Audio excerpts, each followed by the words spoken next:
සුබ දවසක්. මම ප්‍රසන්නාර විසක් මන්ද රොහන්ලියනගේ අද අපි කතා කරන්න හිතුවේ ඉතාම වැදගත් පණිවිඩයක් අපේ ගොඩක් කාන්තාවන් සහ පුරුෂයන් දරුසම්පත අපේක්ෂාවෙන් සිටින දෙවන අපෙන් අහන එක්තරා කොටසක් තියෙනවා. බබෙක් හැදෙනවා කිව්වහම ඒකේ සමහර අයට හැදෙන්න සමහර හැදෙන්නේ නැති හේතු ඒ කියන්නේ සමහර අයට සියලු ප්‍රතිකාර හමුවෙන් ප්‍රතිකාර අසාර්ථක වෙන තත්ත්ව තියෙනවා. මේක ඔක්කොම විද්‍යාවෙන් පැහැදිලි කරන පුළුවන්ද නැත්නම් අපහසුද කියන කොට දැන් අපිට පහුගිය දවසේදී අපේ සායයට පැමිණිය එක්තරා කාන්තාවක්. ඒ කාන්තාවගේ වයස අවුරුදු 43යි.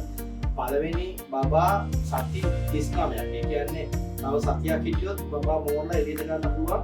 සති 39ක් ඉඳිද්දි බඩ ඇතුලේදී කුස තුල මිය යනවා. එතකොට දෙවෙනි බබා සත් 8ක් තිබිලා පැලෝපිනාල තියලා පැලෝපිනාලේ එක්කම අස් කරන්න සිද්ධ වෙනවා. ඊට පස්සේ මෙම කාන්තාව ඒ ගර්භණී පළවෙනි ගර්භණී වීම සිදු වෙන අවුරුදු 23 ඊට පස්සේ මෙහෙම ඉඳලා දරු සම්පත අපේක්ෂාවෙන් හැමතැනම ප්‍රතිකාර ගන්න ගිහිල්ලා ඊට පස්සේ එම කාන්තාවගේ ස්වාමිපුරුෂයා දික්කසාද වෙනවා. ඊට පස්සේ මෙම කාන්තාව තව ස්වාමිපුරුෂයෙක් දෙවෙනි විවාහය විදිහට තව පුරුෂයෙක් තෝරගන්න. එතකොට දෙවෙනි කස්සාන්තයේදී මේක කාන්තාවට බබා නැති කියලා අපි හම්බෙනවා. අපි බැලුවම ඒ එවැනි පුරුෂයාගේ ශුක්‍රාණු මට්ටම ඉතාම අඩුයි. එතකොට දැන් ඉතින් තියෙන ප්‍රශ්නේ දැන් දෙවෙනි කසාදේ බැලලා අපි හම්බට එනකොට මේ කාන්තාවගේ වයස අවුරුදු 43යි. කියන්නේ පළවෙනි කසාදේ බැලලා පළවෙනි බබා වලට එන්නේ අවුරුදු 23යි. දැන් කාන්තාවගේ වයස අවුරුදු 43යි. ඒක අවුරුදු 20කට පස්සේ තමයි දැන් හමු වෙන්නේ. එතකොට දැන් තියෙන ප්‍රශ්නේ තමයි මේ කාන්තාවගේ වයස අවුරුදු 43යි. වයස වැඩි. ඒතකොට බබෙක් හැදීමේ හැකියාව ගොඩක් කරට අඩු වෙනවා. සහ ජානගත ගැටලු ඒ වගේ දීවැදියා ප්‍රෙෂර් වගේ තත්ත්ව ඇති වෙන්න පුළුවන් බවට ඒවා ගෞදානන් තත්ත්ව තියෙනවා. ඒ වගේම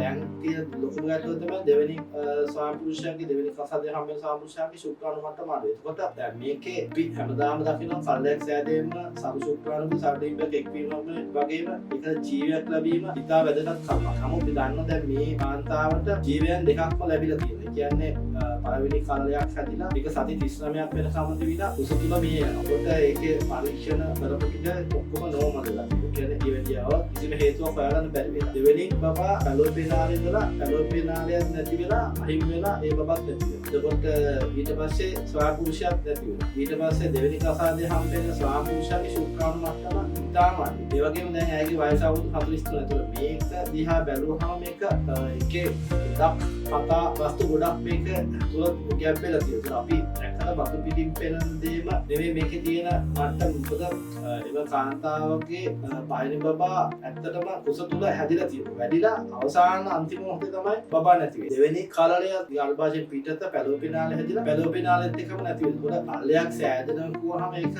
කල්ලයක් සෑදීම පමණක් නෙමෙයි. මේ කලලය මාස 10ව බඩේ හැදිලා මාස 10න් පස්සේ ඉපදිලා නිරෝගීව ඒ බබා වැඩි වියටපත් වෙලා තරුණයෙක් වෙලා ගොඩක් ආයුෂ වර්ණ සැප බල සහිතව ජීවත් වෙන එක ගොඩක් වෙලාට විද්‍යාවෙන් ඔප්පු කරන්න හරි අමාරු කටයුත්තක්. මොකද මේ අපි හැමදාම කියන්නේ මේ කල්ලේට ජීවයක් ලැබිලා ඒ ජීවය අවුරුදු 80ක් අනුව පැවතීම කියන්නේම හුදෙක් ඒව දෙමව්පියන්ගේ මෙන්ම ඒක දරුවගේ පින. ඒතකොට මේ පින කියන එක බලන්න පුළුවන් ගොඩක් වෙලාට මේ වගේ කතාවස්තු වලින් තමයි. කියන්නේ අපි හැමදාම දකිනවා විද්‍යාවෙන් ඔප්පු කරන්න බැරි පරීක්ෂණාලය තුළ විද්‍යාගාරය තුළ ඔප්පු කරන්න බැරි ගොඩක් දේවල් මේ වගේ කතාවස්තු තුළ ගැප් වෙලා තියෙනවා. ඒතකොට අපි දැක්කහම අපිට එදින ප්‍රවෘත්ති වලින් අපිට අසන්න ලැබෙන දේ තමයි මේ වගේ විවිධ ගැටුම් වලින් මේ පුද්ගලයෝ මිය යනවා. එතකොට ගොඩක් අයට මම හැමදාම කියන්නේ සරු ශුක්‍රාණු සරු ඩිම්බක් විතර එකතු වුණාට මදි මේකට ජීවයක් ලැබෙන්න ඕනේ. ජීවය ලැබෙන්නම හුදෙක් දෙමව්පියන්ගේ පින පවන්නෝ තමයි. ජීවය හොඳ වෙන්නත් පුළුවන් ගැටලු සහිත වෙන්නත් පුළුවන්. ඒක නිසා ගොඩක් මම උපදෙස් දෙන්නේ සියලු දෙමව්පියන්ට පින කියන එක ඉතා වැදගත් කියලා.